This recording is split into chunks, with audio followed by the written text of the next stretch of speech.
என் பேர் அர்ஜுன். 18 வயசு. சென்னை, அண்ணா நகர். அப்பா இல்லாம போய் 10 வருஷம் ஆச்சு.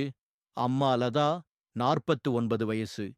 வெளியுல எல்லாரும் உங்க அம்மா ரொம்ப அழகா இருக்காங்கன்னு சொல்லுவாங்க.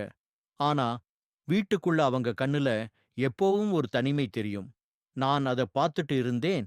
ஆனால் புரிஞ்சுக்க முடியல. காலேஜ் ஸ்டார்ட் ஆனதும் என் நேரம் முழுக்க வெளியில போயிடுச்சு. ஒரு நாள் திடீர்னு டூர் கேன்சல் ஆகி இரவு 11 மணிக்கு வீடு வந்தேன். வாசல்ல ஒரு பைக் நின்னுட்டு இருந்துச்சு. எனக்கு ஒரு மாதிரி பயமா வந்துச்சு. சத்தம் இல்லாம கதவு திறந்து உள்ள நுழைஞ்சேன். Hall light அணைஞ்சிருந்துச்சு. அம்மாவோட ரூம்ல இருந்து மெல்லிய சிரிப்பு, ஆண் குரல் கேட்டுச்சு. என் இதயம் வேகமா துடிச்சது. கதவு சொருகி இருந்தது. ஒரு சின்ன ஓட்டையில பார்த்தேன். அம்மா சேலையோட உட்கார்ந்திருந்தாங்க.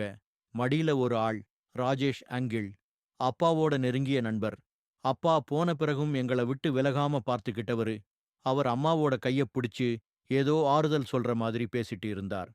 இருவர் கண்ணுலயும் கண்ணீர். அம்மா அவர் தோள்ல சாய்ஞ்சிருந்தாங்க. என் உலகமே ஒரு நிமிஷத்துல தலைகீழா ஆகிடுச்சு. கோபம், பயம், குழப்பம் எல்லாம் ஒண்ணா வந்துச்சு. கையிலிருந்த பை கீழ விழுந்த சத்தம் கேட்டு 2 பேரும் திரும்பினாங்க. அர்ஜுன், நீ எப்ப வந்த? அம்மா குரல் நடுங்குச்சு. ராஜேஷ் அங்கிள் பதறியடிச்சு எழுந்து, டேய், இது நீ நினைக்கிற மாதிரி இல்லடான்னு சொன்னார். நான் ஒரு வார்த்தை கூட பேசாம ரூமுக்கு ஓடி கதவை தாழ்ப்பாள் போட்டேன். அன்னிக்கு ராத்திரி முழுக்க தூக்கம் வரல. 3 நாள் நானும் அம்மாவும் பேசல. அம்மா என்னை பார்க்கவே பயந்தாங்க. 4ஆம் நாள் இரவு அம்மா என் ரூமுக்கு வந்தாங்க. கையில ஒரு கப் ஹார்லிக்ஸ். அர்ஜுன், நான் ஒரு தப்பு பண்ணல. ஆனா நானும் மனுஷிதானடா. 10 வருஷமா தனிமையில உருகிட்டு இருந்தேன். ராஜேஷ் எனக்கு ஆறுதலா இருந்தார். அவர் என்னை காதலிக்கிறார். நானும் அவரை விரும்பறேன். ஆனா உன்னை விட முக்கியம் யாரும் இல்ல. நீ சம்மதம் சொன்னா மட்டும்தான் முன்னாடி போவேன். அம்மா அழுதாங்க. நான் மௌனமா இருந்தேன். அடுத்த வாரம் நான் ராஜேஷ் அங்கிளை தனியா சந்திச்சேன். அங்கிள், அம்மாவை உண்மையாவே சந்தோஷமா வச்சுப்பீங்களா? என் உயிரை விட முக்கியமா பார்ப்பேன் அர்ஜுன். இன்னொரு வாரம் யோசிச்சேன். அம்மாவோட தனிமைய நினைச்சு எனக்கு பாவமா வந்துச்சு. அவங்க சிரிக்கிறது 10 வருஷமா பார்க்கல. ஒரு நாள் அம்மாவை பார்த்து, அம்மா, நீ சந்தோஷமா இரு. எனக்கு அதுவே போதும். ஆனா சின்னதா ஒரு கல்யாணம் பண்ணிக்கோ. நான் அனாதை மாதிரி உணரக்கூடாது. அம்மா என்னை இறுக்கி கட்டிக்கிட்டு அழுதாங்க.